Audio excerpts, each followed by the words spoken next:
வணக்கம். புதிய தலைமுறையின் இன்றைய தினத்திற்கு வரவேற்கிறோம். செய்திகளை விரிவாக பார்ப்பதற்கு முன்பாக தலைப்புச் செய்திகளை பார்க்கலாம்.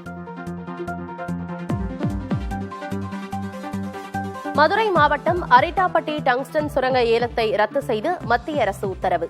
பல்லியூர் பெருக்க மண்டலத்தின் முக்கியத்துவம் கருதி நடவடிக்கை என விளக்கம். பட்டாசு வெடித்து மக்கள் கொண்டாட்டம்.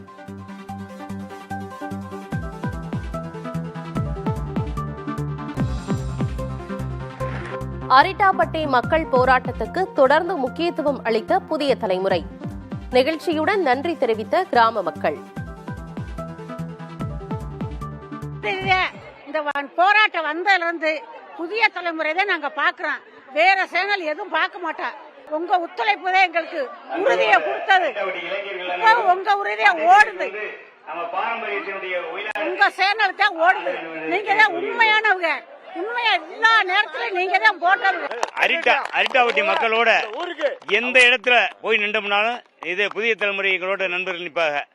இதே டங்ஸ்டன் என்ற முதல் அரக்கன் வந்து நுழையும் போதே எங்களோட ஒன்னா நின்று மீடியாக்கள் எடுத்தது புதிய தலைமுறை. இதுவரை இந்த நிமிஷத்தெருதி உலகத்துக்கு எடுத்துக்காட்டிய நண்பர்கள் புதிய தலைமுறை. அவர்களுக்கு நிறுவனத்துக்கும் கோடான கோடி நன்றி. இன்னுள்ள மக்களுடைய மனநிலைமையே ரொம்ப சந்தோஷமா இருக்குது. இந்த தீர்ப்பு வந்தது எங்களுக்கு சந்தோஷம். ஆனா இதுல முக்கியமா நாங்க ஆரம்பத்துல சொல்லணும்னா புதிய தலைமுறை எங்களோட ஆரம்ப காட்ட போராட்டம் ஆரம்பிச்சதுல இருந்து எங்களோட கூட இருக்கிறீங்க.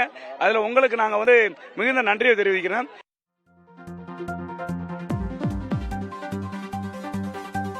மக்களின் உணர்வுக்கும் மாநில அரசின் உறுதிக்கும் மத்திய அரசு பணிந்துள்ளது.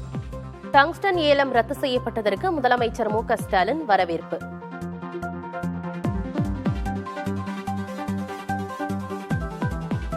தமிழகத்தில் 5300 ஆண்டுகளுக்கு முன்பே இரும்பின் பயன்பாடு. தமிழ் நிலப்பரப்பிலிருந்தே இரும்பு காலம் தொடங்கியதாக முதலமைச்சர் மு க ஸ்டாலின் அறிவிப்பு.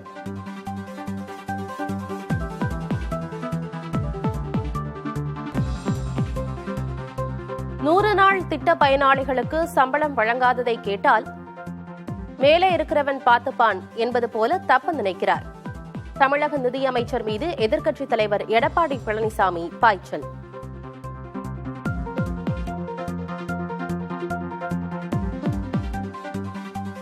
அமைச்சர் அனிதா ராதாகிருஷ்ணனின் 1,26,00,000 ரூபாய் மதிப்புள்ள சொத்துக்கள் முடக்கம்.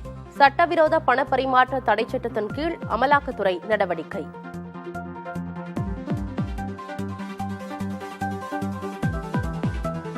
சென்னை புறநகர் பகுதிகளில் அடுத்த மாதம் முதல் தனியார் மினி பேருந்துகள் இயக்க அனுமதி.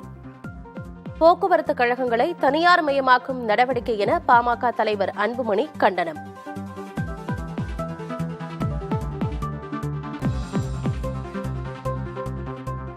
வேங்கை வயல் வழக்கில் குற்றப்பத்திரிகை தாக்கல் செய்ய மீண்டும் கால அவகாசம் கேட்கும் சிபிசிஐடி.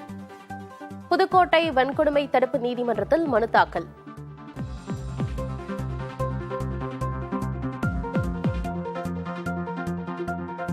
அண்ணா பல்கலைக்கழக மாணவி பாலியல் வன்கொடுமை வழக்கு.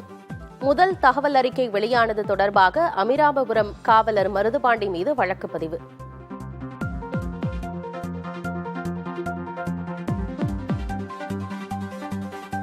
சேலம் மாவட்டம் எடப்பாடி அருகே சினிமா பாணியில் வீடு புகுந்து கத்தி முனையில் இளம்பெண் கடத்தல். காதல் திருமணம் செய்த இளம்பெண்ணை அத்துமீறி பெண் வீட்டார் கடத்திச் சென்றதாக புகார்.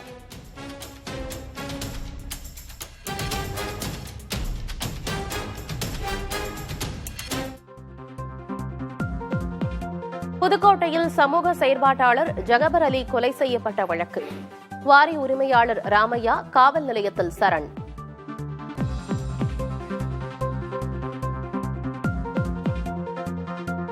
நாட்டை வலுவிழக்க செய்ய முயற்சிப்போரிடம் நாம் கவனமுடன் இருக்க வேண்டும். வளர்ச்சியடைந்த இந்தியாவுக்காக ஒன்றிணையுமாறு பிரதமர் நரேந்திர மோடி வேண்டுகோள்.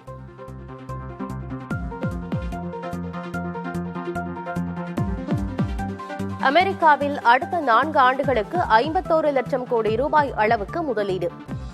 அதிபர் டிரம்புடனான உரையாடலுக்கு பிறகு சவுதி அரேபிய பட்டத்து இளவரசர் அறிவிப்பு.